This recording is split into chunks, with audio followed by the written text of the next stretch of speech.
All right, let's talk about something that's been buzzing around Dub Nation, and not in a good way. You know that feeling when everything seems to be clicking, and then something just completely ruins the vibe?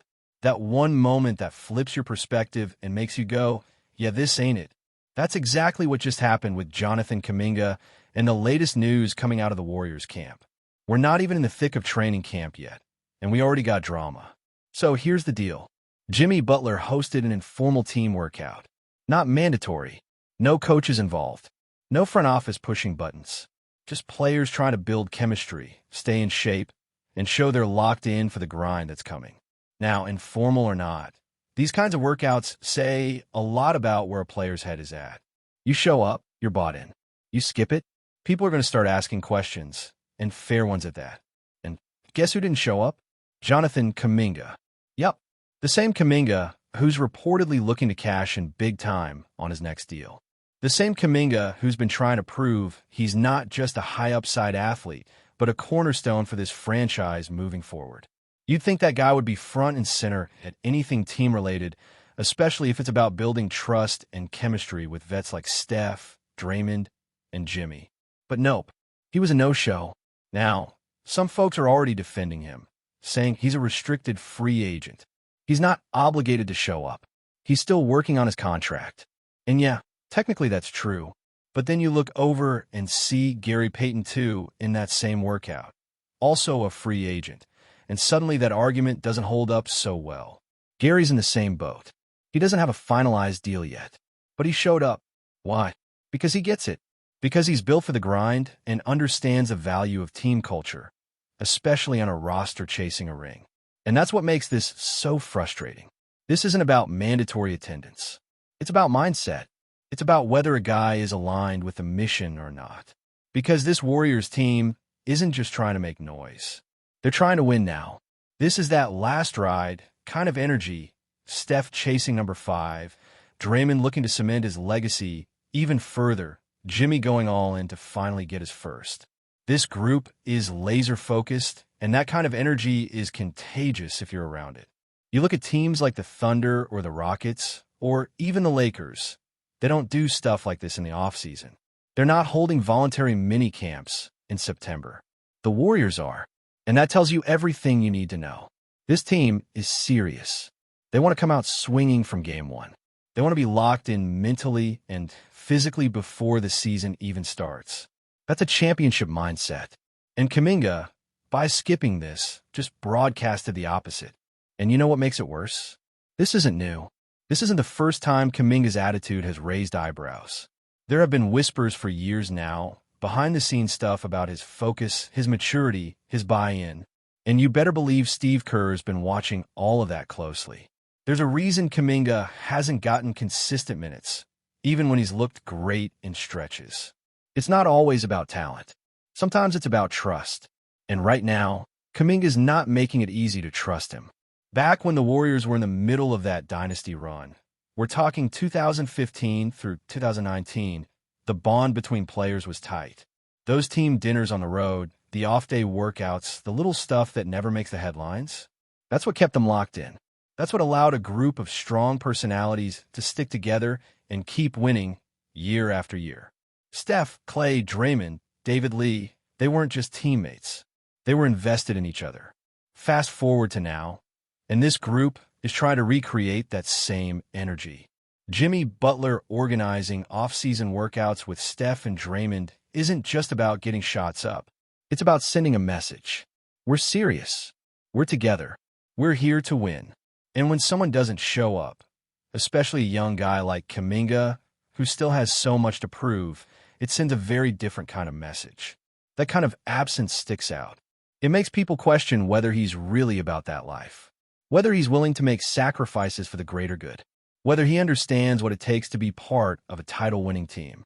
Because the truth is, championship teams are built on cohesion, not just talent. It's about buying in completely. And it's hard to imagine a more obvious sign of not buying and then skipping a team-run camp when everyone else is showing up, even the guys without contracts.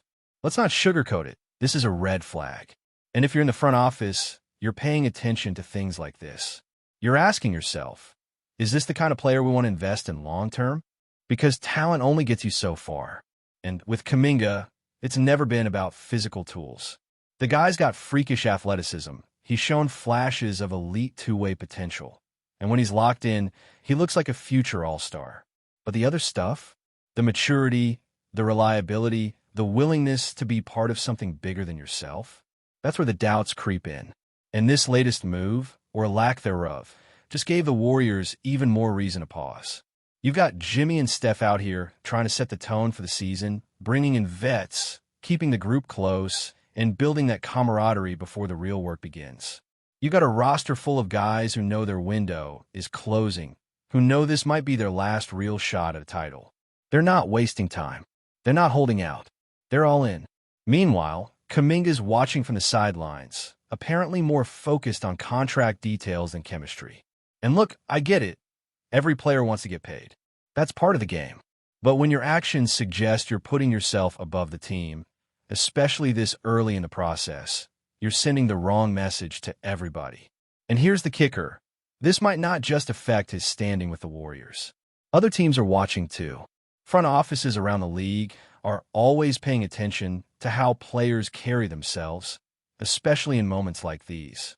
If you're a young player trying to make your mark, the last thing you want is to be known as someone with attitude issues or someone who's not committed to the grind. That stuff follows you. It sticks on your name. Just ask Nerlens Noel or Dennis Schroeder.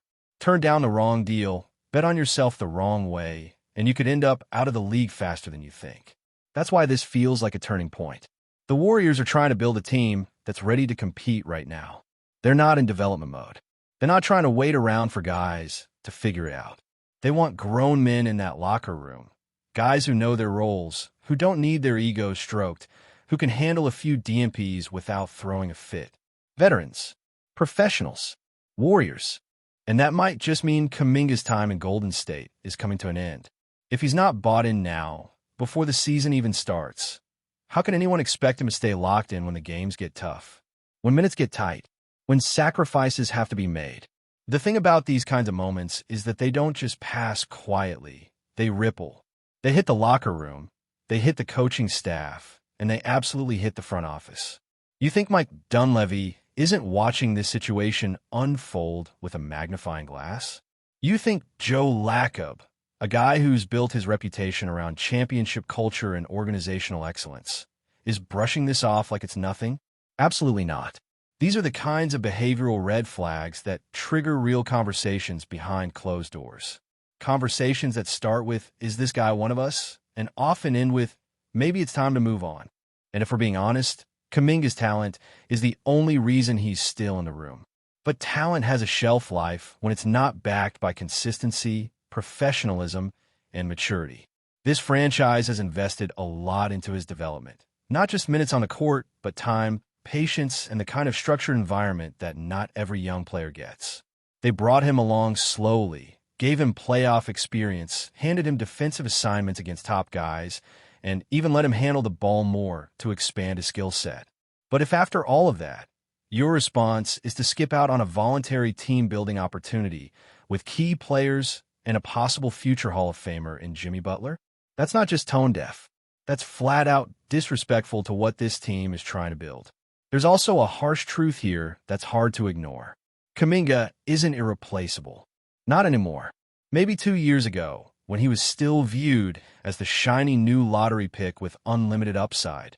But now he's a young player with flashes of brilliance, some durability concerns, and a growing track record of questionable decisions.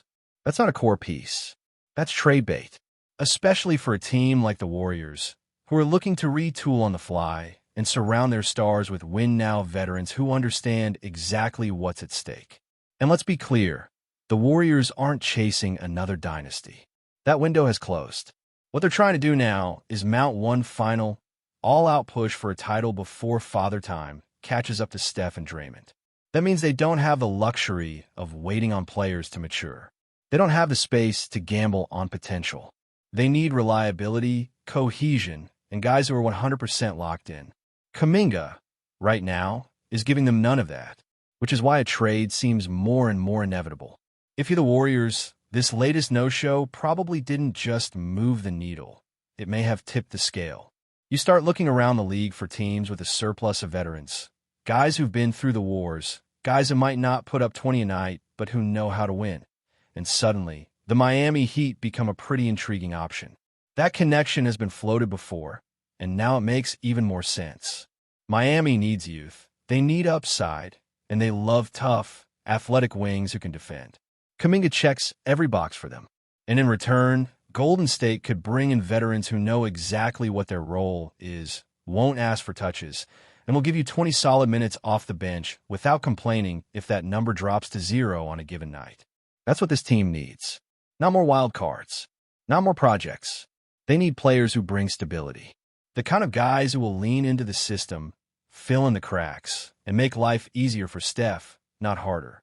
Because at the end of the day, that's what this all boils down to, giving Steph the best chance to win one more before the curtain falls. That's the goal. That's the mission. And if you're not on board with that, then you're standing in the way. And let's be real, Kuminga's market value is still solid. He's not some throwaway asset. He's young, athletic, has real flashes of elite upside, and is under contract control. There are going to be teams lining up to take a swing. But those teams are mostly going to be rebuilding squads or fringe playoff hopefuls. The Warriors don't need what those teams usually offer. They're not looking for picks or young players with potential. They need battle-tested vets, preferably ones who are still hungry and still have something to prove. The blueprint here isn't about building for the future. It's about squeezing the most out of the present while there's still something left to squeeze. That's why names like Kyle Lowry, Kevin Love, or even a guy like Caleb Martin become interesting. Not because they're going to turn back the clock and become stars again, but because they know how to play winning basketball. They know what it takes to sacrifice for the greater good. And they're not going to sulk when the spotlight moves elsewhere. Those are the kind of guys who raise your team's floor, who keep things steady when your stars need a breather or when someone goes down with an injury. They might not be flashy, but they're exactly what this Warriors team needs if they're serious about making one last deep playoff run. And the most frustrating part in all of this is that Kaminga could have been that guy. He could have shown up in a presence, worked out with the team, built chemistry, and shown the front office that he was maturing, that he was ready to fully buy in. That simple gesture could have gone a long way. It wasn't about running drills or proving your jump shot in September. It was about showing that you care, that you see yourself as part of something bigger, that you want to be part of this next chapter. Instead, he sent the opposite message. And when the team is this close to the edge, one injury, one misstep away from falling short, those kinds of messages carry weight. Too much weight to ignore. So here we are, less than a month from camp, and the Warriors might already be preparing to move on from one of their most talented young pieces. And the truth is, it's probably the right move. Not because Kaminga can't play, but because the fit just isn't there anymore. Not in this version of the team. Not with the urgency that's now in place. Before we continue, make sure to leave a like and subscribe to the channel so you won't miss any exclusive Dubs updates. Let's keep going. Shockwaves are rattling the NBA landscape as whispers circulate that the Golden State Warriors may be orchestrating a blockbuster trade involving one of their rising stars. Sources suggest that Jonathan Kaminga, along with a future draft pick, could be on the move, and in return, the Warriors might be setting their sights on none other than sharpshooter Buddy Hield. While Golden State has been riding high with a mix of seasoned veterans and explosive young talent, the chatter in league circles hints that the front office is looking to add an extra layer of perimeter firepower. Hield, known for his deadly three-point stroke and veteran poise, could be the missing piece the Warriors crave to bolster their championship aspirations. Imagine a lineup where Kuminga's athleticism and defensive versatility are traded for Hield's pinpoint accuracy from beyond the arc. It's the kind of shakeup that could redefine the team's offensive identity. Fans have already taken to social media to speculate on the implications. Would the Warriors sacrifice some of their youthful upside for immediate shooting impact? Could Hield thrive in a system built around the Golden State motion offense? Or would the chemistry take time to gel? League insiders are quick to point out that while nothing is official, the rumor has legs. The Warriors have always been willing to make bold moves, and this potential deal fits that narrative perfectly. Even within the locker room, murmurs suggest that such a trade would send shockwaves across the league. Kaminga, often touted as a cornerstone for the Warriors' future, might bring a new dynamic to a team in need of scoring consistency. Meanwhile, Buddy Hield could inject instant spacing and scoring reliability, potentially reshaping how opponents defend Golden State. If true, this trade would be one of the more unexpected maneuvers of the season, blending the Warriors' championship pedigree with a calculated gamble on proven talent. Whether this is more than speculation remains to be seen, but the NBA world is buzzing. Could the Warriors really pull the trigger, sending a promising young star and a valuable draft asset for a sharpshooting veteran? For now, it's a rumor that refuses to fade, and fans are left dreaming of what a Hield-infused Golden State lineup could look like come playoff time. Stay updated exclusively with the latest Dub Nation news. Subscribe to our channel and hit the like button to keep getting daily updates on the Warriors. Don't forget to share your thoughts in the comments. Your input is essential for the Dubs community.